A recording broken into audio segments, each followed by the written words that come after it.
Whether you're sitting or you're standing, chances are your posture sucks. Okay, if you're standing, you might be hunched over. You might be letting your shoulders round in, depending on how well everything is all stretched out. Or if you're sitting, you could just have that little goofy neck hump. You could have your pelvis thrust forward. You could just be sitting there as a lump in your chair. That all sucks. That's all stupid. Figure it out. Well, here's 3 easy tips to get that to work for you.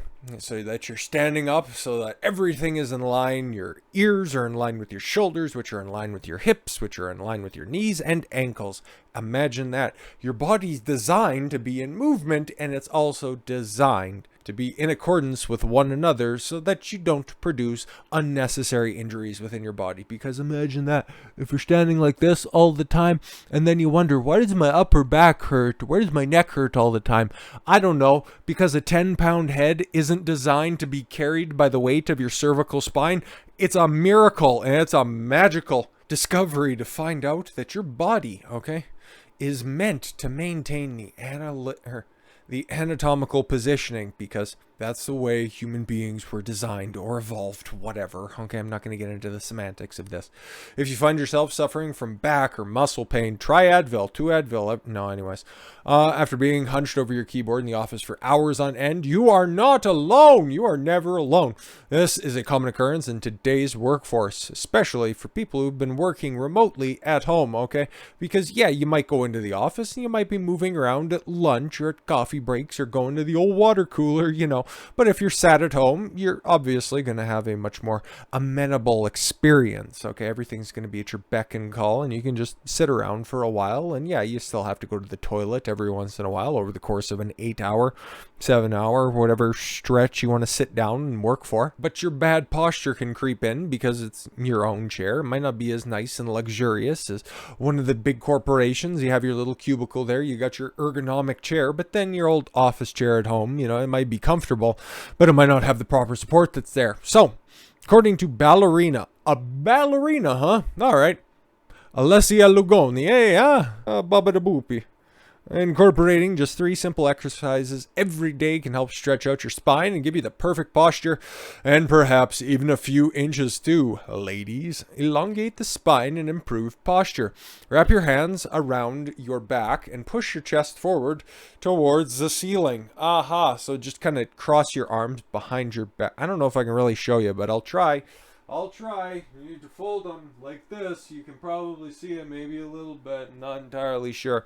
But you just do that, and then you point your nipples towards the ceiling, and then you sink everything back, and you push it forward. Seems to make sense like that. Exercise helps open up the front of the chest in the diagram, helping you to breathe better and elongating the upper back. You can do this simple exercise while sitting or standing, and it's preferable. Yeah, it's something that you guys might notice too whenever I'm recording for a long period of time. You might see me put my arms behind my back and start to stretch out a little bit, or I've got a little footrest off to the side, and I'll just try to start moving my spine a little bit back and forth, and I'll just be moving behind the microphone because, yeah, I'm trying to get good sound, and I'm also not trying to hurt myself whenever I'm just standing up for long periods of time. It sounds stupid, but it happens, especially if you're trying to demonstrate and you're trying to give proper emphasis to a point, and then you need to do a dramatic head movement, okay? If you're just standing still for a while, especially with improper posture, you're going to get hurt, okay? Or pull something or tweak something, okay? You might not end up paralyzed or anything like that, but you're on your way. Anyways, number 2, elongating the sides, quads, underarms, and neck. All right. This exercise is a great way to tone your hips and eliminate extra weight. No, eating, running a caloric deficit, tracking your calories. That's the best way to do that. For this exercise, stand with your feet apart, stretching side to side while bending one knee or another to the straight leg. Yeah, just shifting your weight from one side to another, okay? Keep one leg straight and one arm down to the side, and keep your other, yeah, okay, cool. Helps you open up your hips and lower your pelvis. But then also focus on where your weight, okay, where your weight is being transferred, right? Because if you're just standing upright like this, okay, where's your weight being pressed on your feet, okay? Is it on the balls of your feet? Are you just naturally leaning forward like this? Are you getting closer to the screen like that? This is only if you're standing, of course. But even if you are just watching, I don't have my phone near me, but I do have a remote control.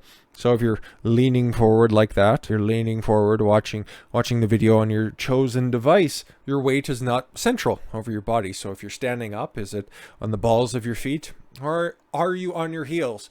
Or are you a little bit more precariously perched if you, I don't know, are rather flat-footed? Is it on your arches? Wouldn't recommend balls of your feet or on your arches, but if everything's positioned on your heels, because that would mean that the proper weight distribution from your ears all the way down from your ankles is being properly achieved. Hopefully that's the case on this one.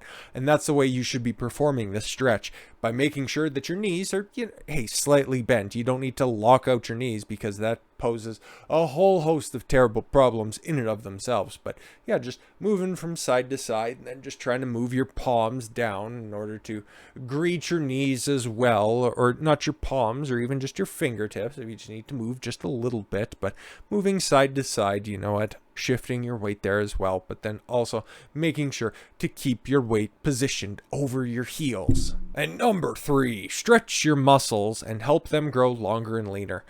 I think that's just kind of like an overall thing, so that, because naturally when you're using your muscles, the way that they're going to heal is they're going to be constricted, and especially if you don't use them, you're just going to become a little bit more hunched over. That's why you lose proper posture, okay? Maybe your abs get a little bit too tight. Maybe your hip flexors, because for most people, they wake up in the morning and they hop in their vehicle and then they drive to work, or they ride the transit, they sit down, okay? You're sitting, and then you get to work, and then you sit for another 8 hours. And then you come home and you're still sitting in order to get home, sitting to drive, what have you, okay? And then you get home and then you sit on the couch, and you sit in a chair, you do some more sitting before you lie down and go to bed. So in actuality, you think, oh, I'm rather active. I don't just sit in front of a screen all day. No, you sit and you just shorten your hip flexors because you aren't moving all the time. You aren't properly stretching them out. Maybe you are, hopefully you are, but active stretching makes muscles grow longer and leaner. Just stretches them out to their full range of motion. Let's not just try to say that you can grow your muscles longer. Doesn't happen. And provide the added benefit of adding extra inches to your height. Yeah, if you're not hunched over like the thumbnail of the video shows, wow. I think you know what I mean. But as you can see, just in the thumbnail, just me describing that, she's not any taller than she was before. She just corrected her posture. Her shoulders are no longer rounded in, okay? She's no longer has the jutting chin. She's not looking forward, just hunched over like that. The upper back is stretched out. The chest is stretched out. It's more or less the chest. And the upper back is strengthened. All 3 heads of the deltoid are properly stretched and strengthened as well. And your lower back, which is carrying a fairly sizable load, is also properly strengthened, stretched and strengthened along with the abs as well, because that's something else that people will go into the gym and focus exclusively on, because I can spot reduce. You can't spot reduce fat that's there. You can spot tone because those are the muscles that you're using, but I'm just going to do 500 crunches and I'm just going to get 6-pack abs. Doesn't happen that way. If it was that easy, everybody would have 6-pack abs. But if you don't properly stretch, roll out by using a foam roller, or by doing the complement strengthening exercise by strengthening your lower back, you're just going to end up doing the whole natural fetal pose. And then again, also the way that you sleep overnight can affect the amount of lengthening that you can get, because everybody knows the old anecdotal tale, which is totally scientifically true, by the way. It's just everybody knows you wake up in the morning, you're taller than you will be by the end of the day, because gravity is weighing on you. Also, improper posture, depending on how much you sit, depending on how much you move throughout the day, and whether or not you hold the proper frame and the proper posture, whatever you do. That's how you get taller, that's how you get stronger, and that's how you stave off unnecessary injuries. With all that said, thank you all very much for the gift of your time. I've been Don Consuelo. Why don't you follow your gut and get after it. Take care, everyone.